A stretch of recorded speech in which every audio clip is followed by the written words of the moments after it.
So, hello students, in the previous lecture we were discussing about ionic bond. So, what was an ionic bond? A bond formed between ions. What are ions? Ions are formed when an atom loses an electron or gains an electron or like one or more electrons in order to achieve their stable octet configuration or stable duplet configuration in case of hydrogen and helium. So, moving ahead, we will today discuss about covalent bond. So, ionic bond was formed by loss or gain of electrons.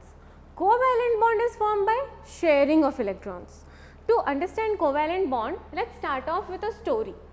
Suppose you and your friend both need to buy a pen and the cost of the pen is 10 rupees, but you are having 5 rupees as well as your friend is also having 5 rupees. So, you both need equal amount of money, right? You also need one more 5 rupees and your friend also needs a 5 rupees to get that pen, in order to get that pen. So, what you decide, so we both need equal amount of money. So, let us do one thing, I am giving my 5 rupees, you put your 5 rupees, that sums up to 10 rupees. Now, together we can buy that pen and now that pen belongs to both you as well as your friend, right? The pen is now shared by you as well as with your you and your friend, right. So, such case also happens in case of atoms, right. Let us see how. Atoms where the outermost electronic configuration is 1, 2 or 3. Okay. So, what they basically try to do is, for them losing these electrons are easy. Okay. If an atom's outermost configuration is 1, 2 or 3, they prefer losing that number of electrons in order to achieve their stable octet configuration. But for the atoms having 5, 6 and 7 outermost shell configuration, what they do? They rather choose gaining electron. So, basically they form cation and by gaining electrons atoms form an ion, right. Now, what will be the case of atoms where the outermost configuration is 4? They have 50-50 probability, either they will lose the 4 electrons or they will gain 4 electrons. So, what they do? They neither lose nor gain, instead they share electrons. Okay. So, the atoms where there is equal probability of gaining and losing electron, they choose sharing of electrons.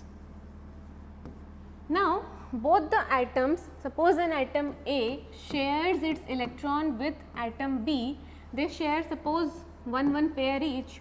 Now, this electron cloud belongs to both atom A as well as atom B. Atom A cannot call it as its own, neither can B call this electron cloud as its own. It is basically shared between the two atoms. Such type of bond which is formed by sharing of electrons between two atoms is called as covalent bond. I hope you understood. Now, let us see things in detail. So, covalent, 1 minute.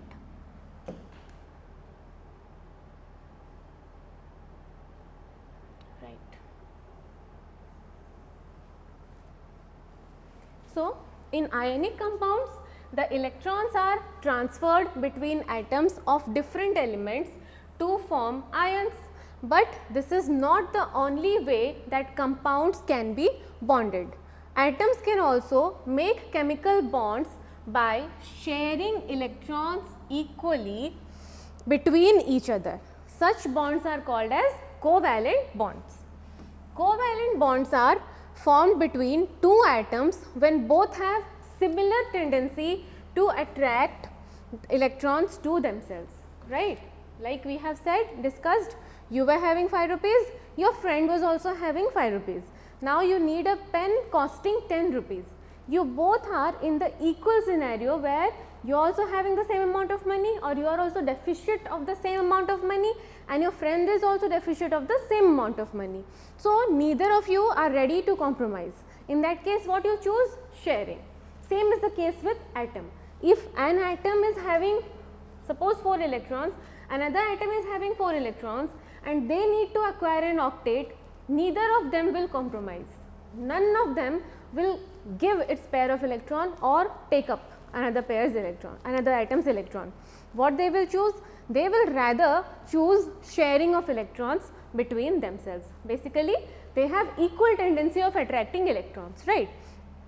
So, those atoms that have equal tendency to attract electrons, they form covalent bonds. Now, compounds that contain covalent bond exhibit different physical properties than ionic compounds, obviously, because ionic compound was formed by electrostatic force of attraction between atoms, where an atom like the cation completely donated its electron and the anion completely took up its electron to itself. Okay. Now, the anion has cation's electron to call it as its own, okay. But here none of the atom can call the shared pair of electron as their own, it is mutually shared between them, right. So, compounds that contain covalent bond will obviously exhibit different physical properties than their ionic compounds, because the attraction between molecules which are electrically neutral is weaker than that between electrically charged ions. In case of ionic compounds, the bond was basically formed between a positive and a negative charge, and in case of covalent bond, the force of attraction is between two neutral atoms, right. So, basically this force of attraction between charged particle will be way more stronger than this neutral shared pair, okay. So, the covalent compound generally have what we have studied in ionic compounds. Ionic compounds were very rigid molecules and they had higher melting and boiling points because of stronger electrostatic force of attraction, right. But what is the case with covalent compounds? They have much lower melting and boiling points than the ionic compounds, okay. Understood the reason for this? Because in case of ionic compounds, the force of attraction was between two oppositely charged ions and electrostatic force of attraction is very strong in that case. But in case of covalent compound, the force of attraction was between two neutral atoms and that force of attraction is weaker than ionic compound. So, easily they will not be rigid molecules. So, easily they can break into or they can get easily separated, therefore, they have lower melting and boiling point than their ionic counterparts, okay. Next we will move on to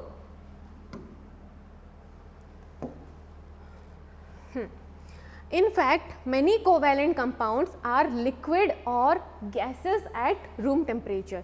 So, mostly covalent compounds exist in the liquid or gaseous state at room temperature because of their weaker force of attraction between them, okay. And in their solid state, they are typically much softer solids, okay.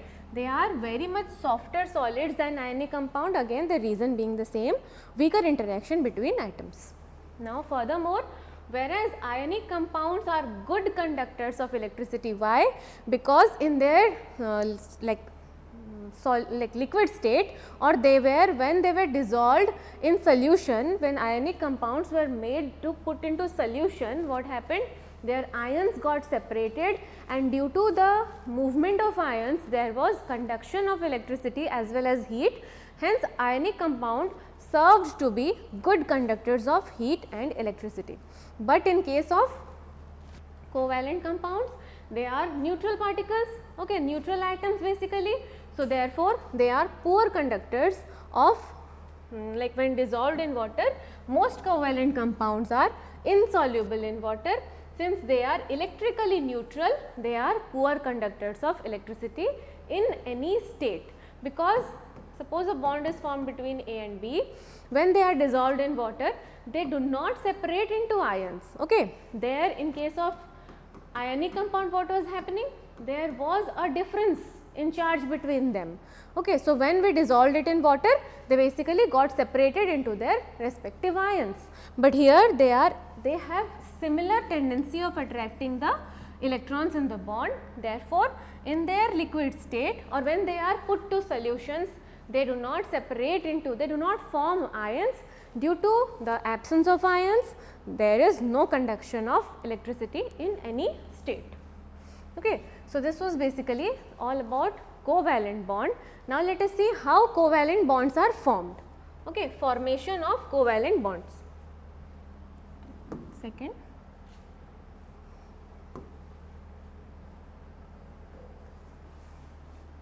Now, let us see how covalent bonds are formed. Okay. So, first what is the point to mark here is covalent bond is formed with mostly metals and non-metals, they formed metal and non-metal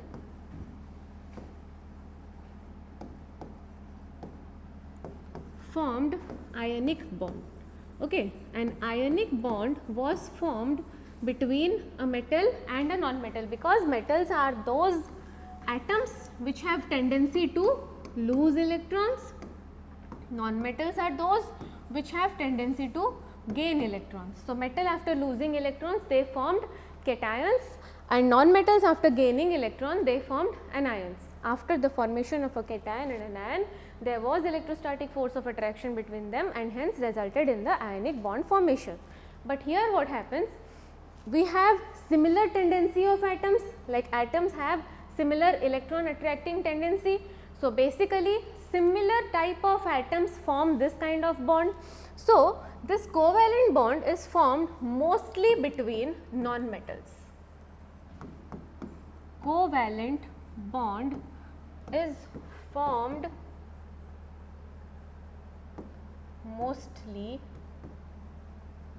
between non-metals. Let us understand with an example.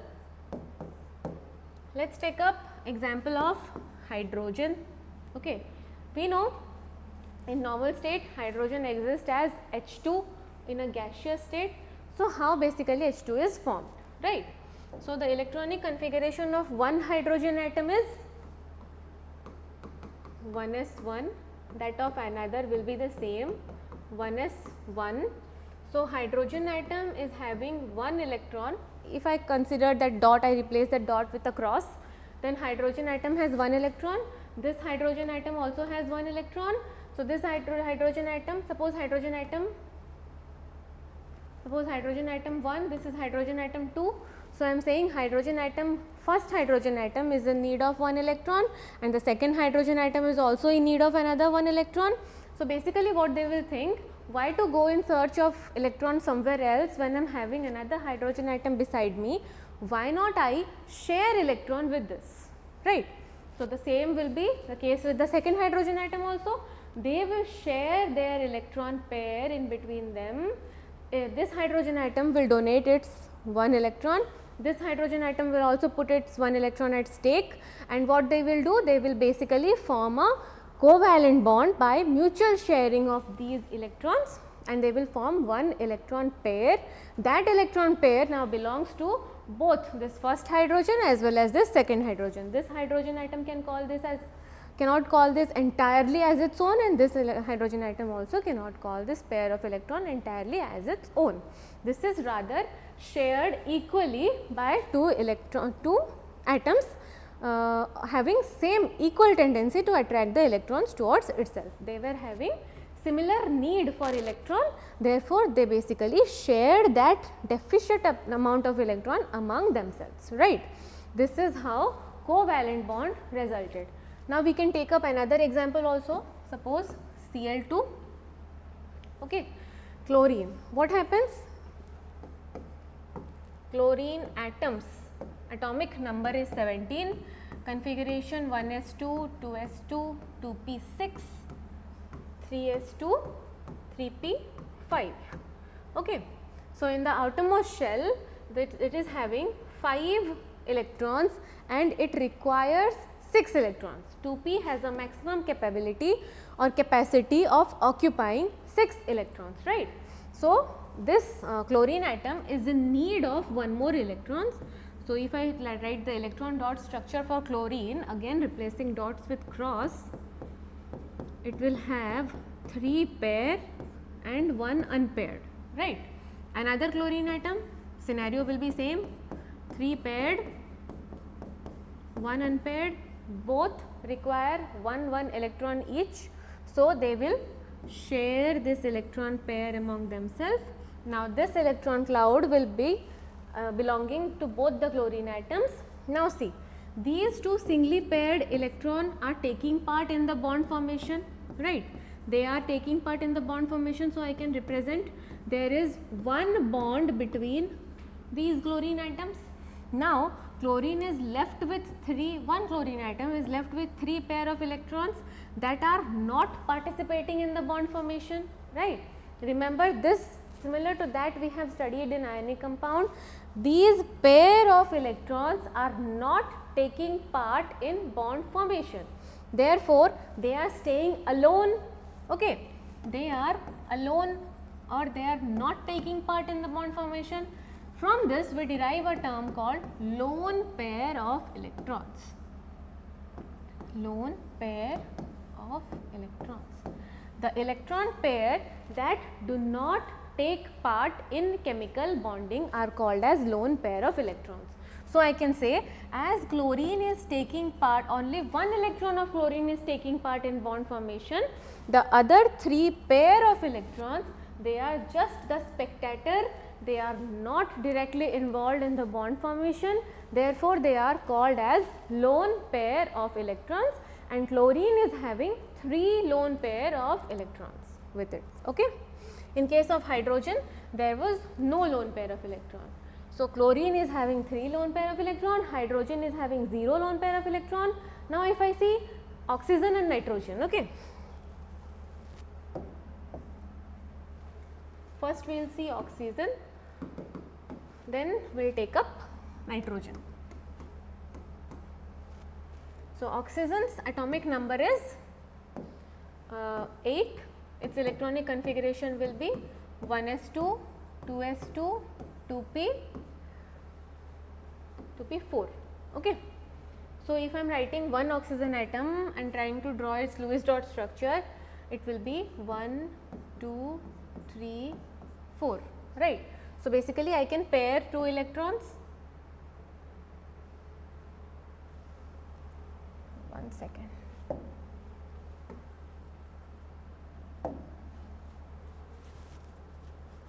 Yeah.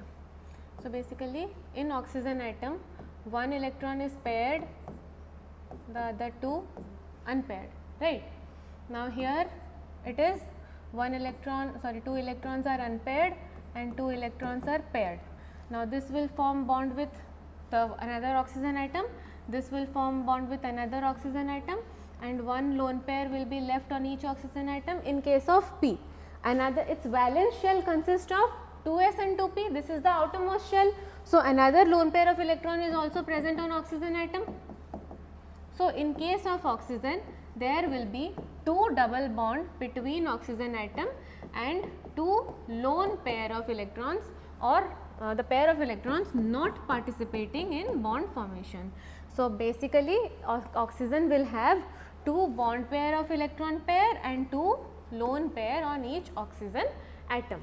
Now, if I see nitrogen, okay, what conclusion we can draw here?